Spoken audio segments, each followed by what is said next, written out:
Greetings ladies and gentlefish, and welcome to this tier 7 game on Pearl River with the VK3002M, or as some people call it, the real Panther or the prototype Panther. This is one of the tier 6 German medium tanks, and it's the one that was slotted in just before the Panther, and it looks very much like the Panther did in real life.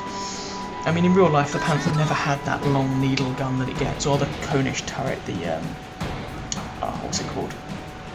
Bigger, upgraded turret. It looked more like this thing. Now mine is not fully upgraded. I've got the, is it the L70, 75mm gun? But that's just because I've got it from other tanks that I've played. Although, to be honest, if you're grinding up to this thing, you'll have played through the VK3001H, which can unlock this gun, so you should already have it. I don't have the top engine. I don't think I have the top anything in this game. I don't have the top engine. Okay, I've got the top gun. I don't have the top turret. I don't have the top suspension.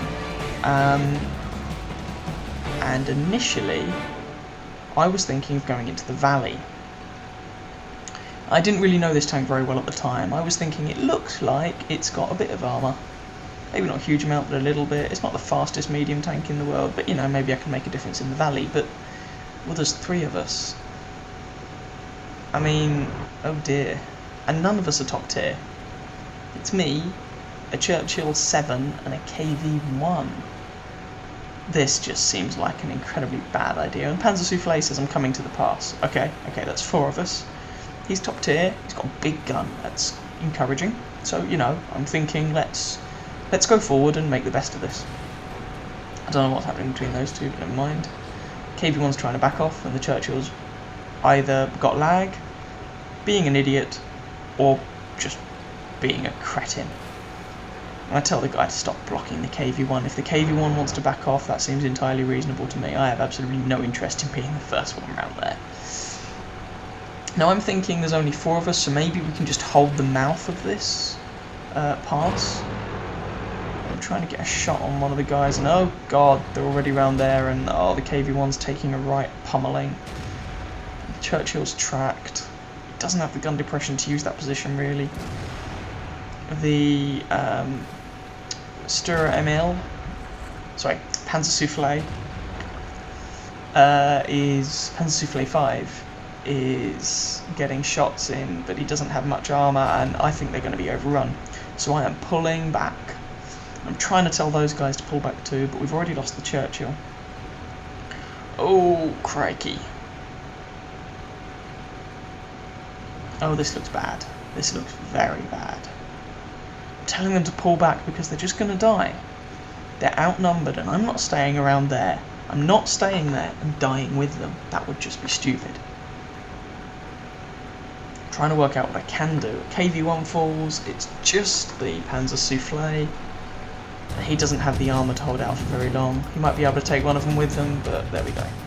He got 1 kill, but he got taken out of his trouble. Now, we're 3-5 down, and they've broken through the valley, which is generally considered the most important part of the map. And I am running away, but conscious of the fact that we need people to spot our base. We have a fair number of tank destroyers remaining, which is good.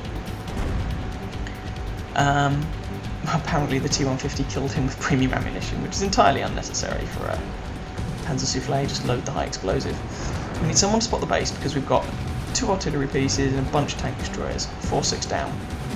And you can see, you know, they're just taking fire. So I'm staying here specifically just to light the base up. Light up them. I'm not really trying to... I mean, I'm attempting to get shots in. Oh, that was lucky, through the commander's hatch to kill the T-150. I'm trying to get some shots in, but that's not my main priority. My main priority is keeping them lit up. I'm trying to just show my turret on the basis that that's probably some of the strongest armour I have. There we go, that shot didn't go through. Track repaired. Ooh, I'm being artillery. There we go, there was another shot. Now that's the British artillery, the Burt, the FV304. One of the things you have to be really careful with when dealing with that artillery piece is its rate of fire. It means that if you don't have a repair crew on your tank, lovely assistance damage. Sorry. If you don't have a repair crew on your tank, you can suddenly find yourself being perma-tracked by him. i.e., he hits you, he tracks you. and before you've had a time to repair your tracks, he hits you and tracks you again. Of course, probably doing some damage each time. So that's a dangerous little machine, and you've got to be careful of it. Now I'm backing off because I don't want to be flanked, but, you know, our tank destroyers and artillery do their job and take out that KV-3. And, well, we don't have good gun depression, but I managed to get a shot. Ooh, that's his shot. Managed to get a shot on the T-34. I get another hit in, but an E-25 takes him out. And now the game is leveled up at 10-all.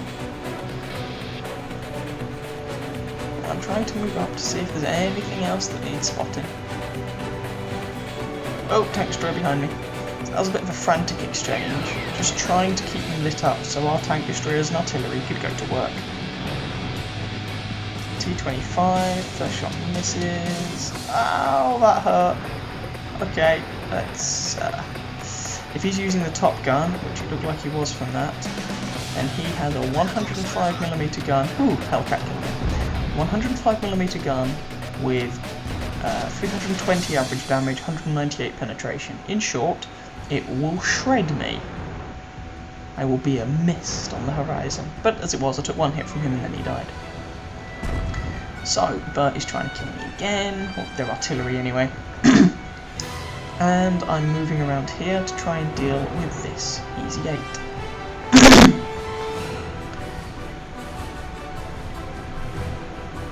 And you can see the rate of fire on this gun isn't bad. It's not amazing, but it's not bad. Again, bearing in mind, it's not a 100% crew and it's not a fully upgraded tank. So we take out a Hellcat, still got their Easy 8, and then 2 artillery pieces. And I would say I'm the most mobile thing on this map, in this game, but I'm not. I'm the second slowest, and I'm in a medium tank. How does that work? What are you talking about? Simple. We get half the tanks are an E25, a Hellcat, a Hummel, which I will be faster than, and the Toaster, or the Flak Bus, the Panzer Soufflé 4C, all of which are faster than me. As odd as it may seem. And have better guns. Oh, someone's at our base. You cheeky little blighters. I'm willing to bet that's the FV. The FV, the downside of it, or downsides, it's a howitzer mounted on a light tank chassis, so it's fast, and it fires fast, but it's short ranged. Yep, it's the FV. It's short ranged. It has absolutely no armour, no health. And it doesn't do that much damage per shot compared to regular artillery, or other artillery pieces. So I'm moving up here to try and get eyes on him. E25 has the same idea. He's faster, and he's probably not just going to get eyes on the guy, he's going to kill him. Machine gun him to death. I really want the E25 actually, I might pick it up at some point. It looks like a fun machine. Spotted. Can we get a shot on him? No. Hellcat nails him. The Hellcat was firing HE, because that's... if not, that was a high damage roll. Either way, well done to him. So there's just a grill left, or griller, however you pronounce it. Cricket, if memory serves. And we seem to be on the back foot for a while in that game, but we've clawed it back, which is nice. And you can just see, this E25 is rocketing off ahead of me. And yeah, I know I'm not fully upgraded, but even so. Good lord, that little thing's fast. You know, it's a tank destroyer, let's remember. E25 is a tier 7 German premium tank destroyer. It's tiny! And it's ridiculously quick. Anyway, I'm just saying good job to everybody because we basically won this. In all but name, we have won this. I'm just saying, damn you're fast, E25. Because it looks like he's going to get to the enemy artillery and kill him before I get anywhere near it. I'm still going to try. You can see there I've taken a number of shots to the gun mantle. At least one of which I bounced, which is nice. And so far I've found this tank to be very mediocre. It's certainly not a bad machine, again bearing in mind not a 100% crew, not fully upgraded, blah blah blah blah blah. It's not a bad machine, but I haven't found anything particularly special about it. The gun's pretty good, but you know, the gun's not that dissimilar to the gun you get on the Cromwell, and the Cromwell moves like a bat out of hell. Or the Cheeto. In fact, the rate of fire I think is worse than each of them. It's got some armour, certainly better armour than a Cromwell, but the armour isn't great. The front plate is 60mm of angled armour. Well, that's the same as the Panzer III-4, a tier lower. So the armour isn't stunning. There we go, gold eyes. Anyway, game over. So I don't light up the scoreboard in that game, but considering this is not a fully upgraded machine, I don't have a 100% crew, blah blah blah blah blah blah blah, I thought it was a reasonable game. And I thought that I had an important impact on the game by lighting up the enemy that were trying to get to our base, and allowing our tank destroyers and artillery to do their thing. So I hope you guys enjoyed. If you did, please feel free to watch some of my other videos and or subscribe to my channel. And I wish you happy hunting on the battlefield. Ciao ciao.